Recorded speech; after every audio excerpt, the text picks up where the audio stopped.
On patrol in the Baghdad district of Abu Ghraib, fighters from two of the biggest Sunni armed groups trying to keep out a former ally, Al-Qaeda. Al-Qaeda are criminals. They said they were here to fight the occupation. It's all lies. They are only killing Muslims. The battle in Abu Ghraib is led by this man, a former member of Al-Qaeda. He says he's now part of the 1920 Revolution Brigades.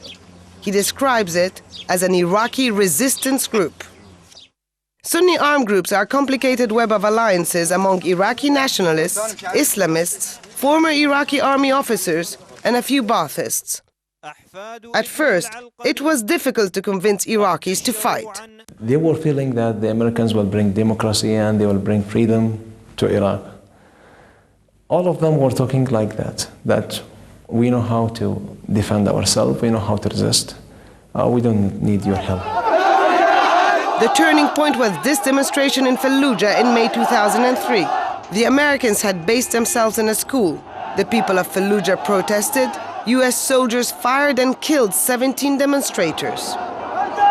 This was the beginning when the scholars came and said that you were telling the truth, and actually we didn't think that those conquerors are coming to kill our people and to kidnap and rob our daughters and sisters.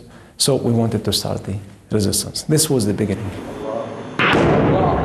The tactics were clear. Attack American soldiers and kidnap foreigners and any Iraqi cooperating with the coalition forces. Fallujah became the stronghold. However, the US, backed by Iraqi forces, waged 2 full-scale assaults on the city to destroy this safe haven. It resulted in the fighters spreading to the rest of Al-Anbar province, Mosul in the north, the Diyala province, Baghdad, and the so-called Triangle of Death, south of the capital.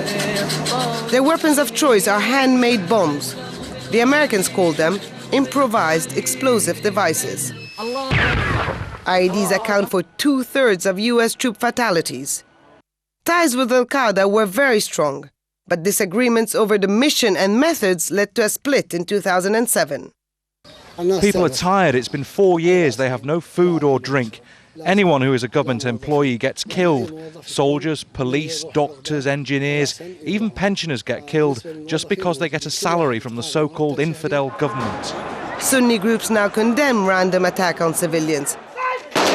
But the battle to expel foreign troops continues, away from the global jihad preached by Al-Qaeda. Over the past 4 years, the groups have grown more organized and popular among disaffected Sunnis.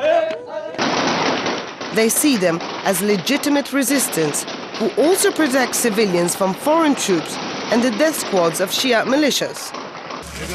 These days, most of the Sunni fighters are Iraqi. And that means the US and Iraqi governments have no choice but to talk to them.